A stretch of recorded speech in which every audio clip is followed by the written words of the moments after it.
Okay, we'll go ahead and we'll share now.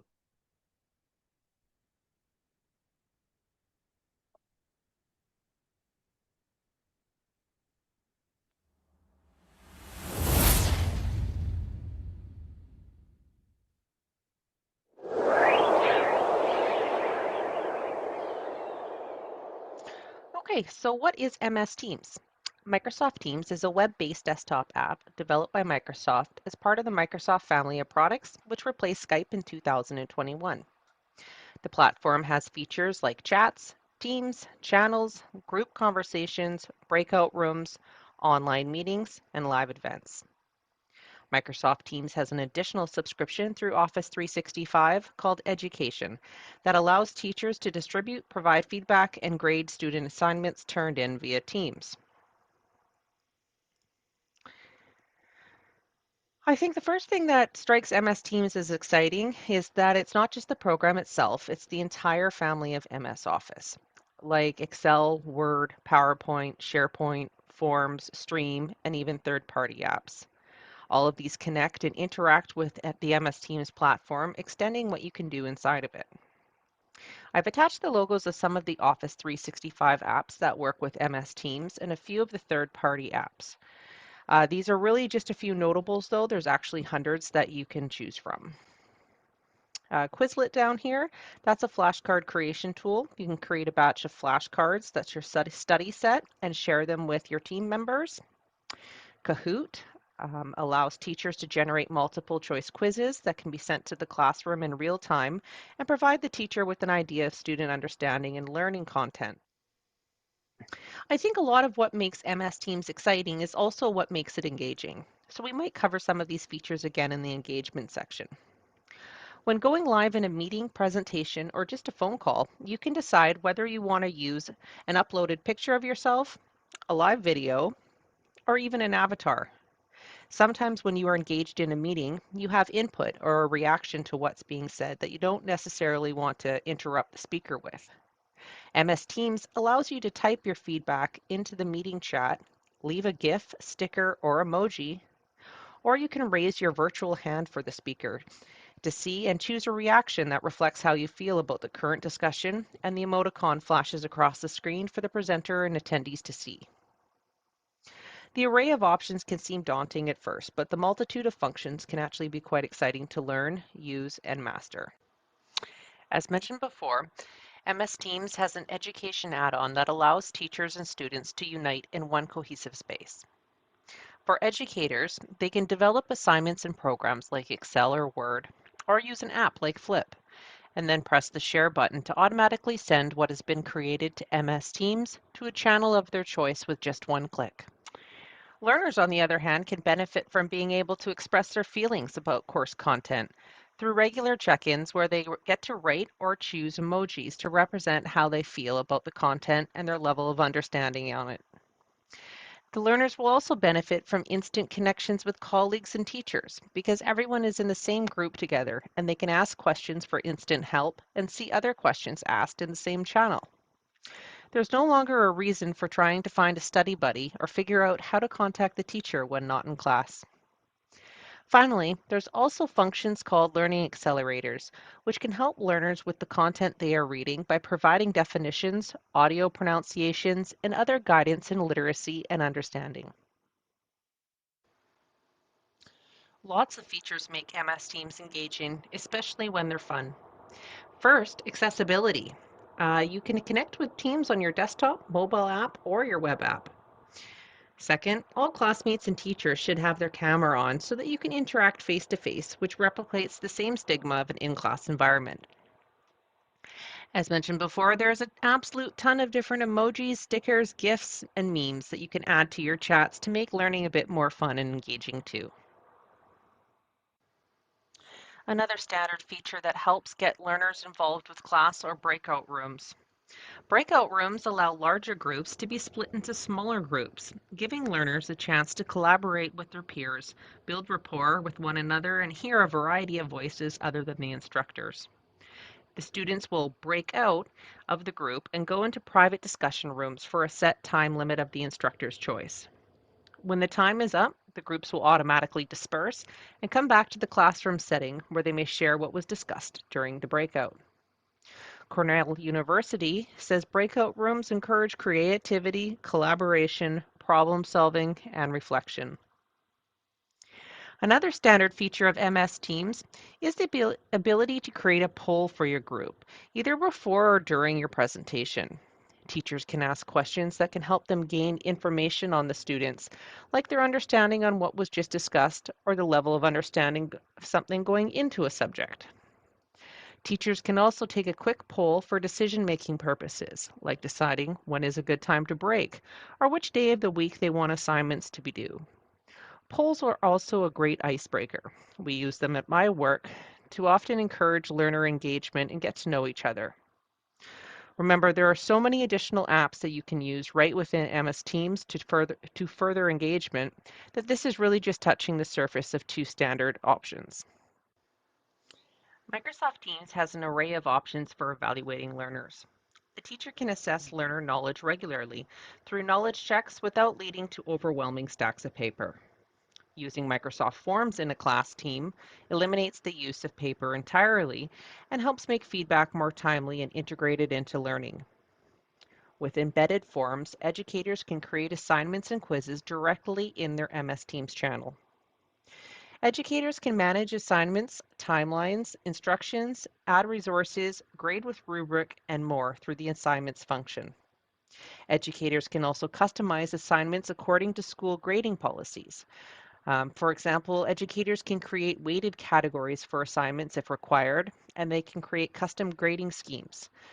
This alternative grading scheme allows educators to use letters or other text for grading instead of points, basically like complete or incomplete. These customizations allow educators greater flexibility when measuring their learners' growth. Educators can personalize a quiz and choose whether to assign it to a whole class or just specific learners. Grading quizzes is easy too. Forms auto-grades multiple choice and short answer questions. The Grades app offers both class and individual learner progress views. From here, the educator can see the student's assignment statuses. Viewed means the student has opened and viewed the assignment. Turned in means the assignment is submitted and ready to grade. And blank means no action has been taken on the assignment as of yet. When deadlines are approaching, educators can reach out to learners who are in jeopardy of missing a deadline. Once an assignment or project has been graded, educators can see the class average for every assessment. By reviewing class averages for an assessment, educators can determine whether their learning goals were met and they can move on or if they're in need of reteaching the concepts. MS Teams also offers education insights, which help educators track class activity from assignment turn-in to engagement in class conversations. The Insights dashboard provides data analysis to save educators time in planning, giving feedback to students, and providing help where needed. It visualizes data through charts, graphs, tables, and other reporting methods to keep educators informed on trends in student activity and growth. Teachers can also track attendance and assignment progress to see how they're doing. The Insights tab for each class will calculate an individual's digital engagement each week, the amount of communications they've sent, how many assignments they've missed, and also tally login tardiness. Okay, I did want to show you what the dashboard of MS Teams for Education would look like. I don't have the add-on myself, so this is stolen from Microsoft.com. Over here, you have all your teams that represent different courses or classes. Advanced English is one of them, creative writing is one of them. Then you have your English department, professional learning community, your chess club, and underneath each of them is your channels. So your general channel might be for chit chat, like field trip reminders, the teacher's running 15 minutes late, so on and so forth. Your Elements of Poetry group, Power of Persuasion group, World Voices group. These could be study groups. They could represent different sections of the course itself, different assignments. It's really tailored to what you're teaching. Much like how you had different color duotangs in elementary to represent the different subjects and you contain them in the same binder, this is kind of how the favorites work over in the teams. Also, inside each team group and channel, there's an option for multiple different files and apps on the inside. Conversations, files, class notebook, assignments, syllabus. These are all just types of subsections that you can have. Files is anything that's ever been shared in the channel. So instead of actually scrolling up to try to find when something was circulated, you can actually just click on files and it actually groups any document or file that's ever been shared in the channel itself. So what happens if you don't have MS Teams for Education? You can still get by with the regular version of MS Teams. This is my particular dashboard. And as you can see over here in my teams, I have my Change Squad team, my National Property Administration team, Property Management Administration team, and my site-specific team. Underneath, there are the various channels that were created to share topic-specific stuff. You have your file grouping, posts, wiki, whatever app you want to add on at the top. You could still submit assignments, share assignments, have all your group chat, your study buddies. You could still accomplish all of that with the, uh, the MS Teams based model. You just wouldn't have all the bells and whistles like the grading, the insights tab on attendance and participation, but it's still very possible um, to do school teaching with the base version. Okay, as we wrap up here, I want to leave you with some MS Teams stats and facts. Microsoft company data has revealed that MS Teams has reached 300 million users, making it the most popular business communication service in the world. In 2020, Microsoft reported that 91 of the Fortune 100 companies use MS Teams as a communication platform. Forrester Research found that improved in collaboration and information sharing, as well as more efficient meetings, saved users 1.1 to 8 hours per week, which varied based on their role. Harvard Business Review conducted a study to measure how much time and energy was wasted toggling between applications and websites, and found that people waste just under 4 hours a week reorientating themselves after toggling to a new application. Over the course of a year, that adds up to 5 working weeks, or 9% of the annual time at work.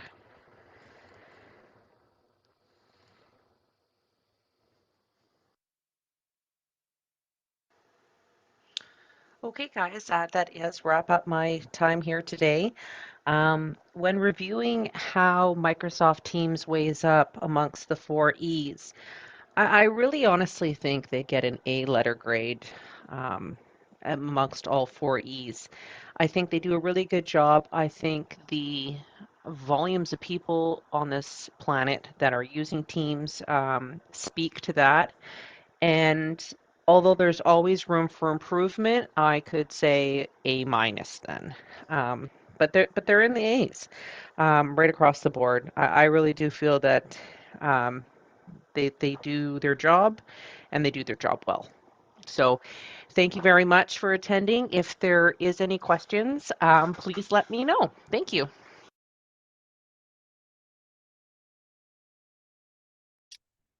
I was Oh, surprised that Microsoft Teams was more like a what am I trying to say? A learning management system. Like I mm, didn't realize that it had yeah, all those features like that. Even it was like conducting a course. Because I more always think of it kind of more like the equivalent of Zoom, and so it's just a just video that, conferencing kind of platform. or like Skype or just chat, right? Right. Yeah. Mhm. There was a stat that I was looking at that did say 91 or was nine, anyways, quite a large percentage, whether it was 91 or whatever it was in the 90s, the the actions on Teams are 90 something percent chat. And the rest of the 10% is all the apps, the assignments, the extras. But I think that is accounting for just how much you chat back and forth. I no longer pick up the phone to a lot of my colleagues or walk to their office, even if they're just down the the hallway. It doesn't really take the face value off of conversations away. It's just Mhm. that I don't need to run down the hallway anymore, just quickly asking, hey, by the way, did you get blank? Or did you do this? Like if it's a Right. very short question. And I think that those volumes of messages add to why messaging is so high, because there is so much else you can do in the platform. But all these little one-offs, I think, just add. So it is still very um, text chat popular, but there is so much that you can do. It is like I said, it's daunting at first, Hmm. but once you do learn, it actually can be quite handy. Well, it's it makes sense because Microsoft is always about kind of like the ecosystem or the suite, right? So that, if you want to go from one of their apps to something else, it's all integrated, right?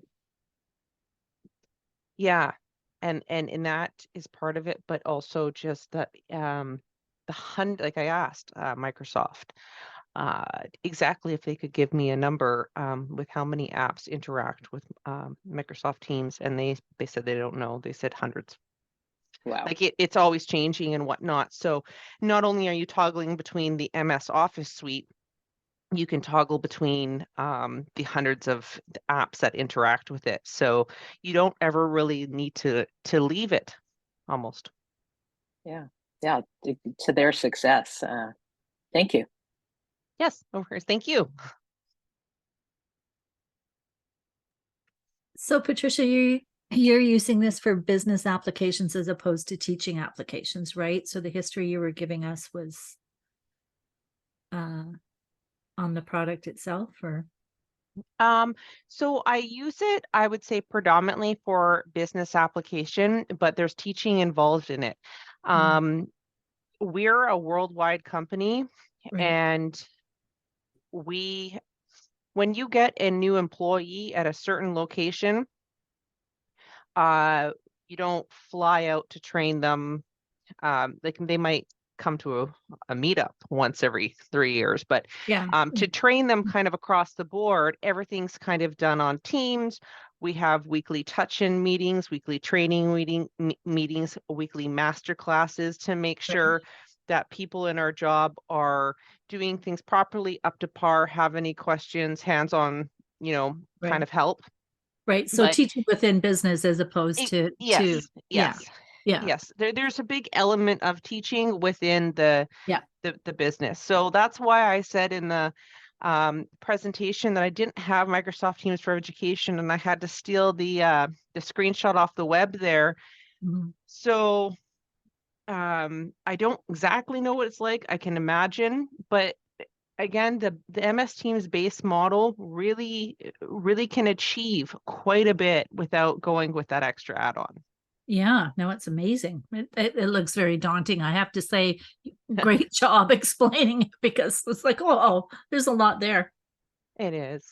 Yeah, Microsoft actually, if anybody ever goes down the rabbit hole, does offer many training sessions and classes and seminars, and everything's free.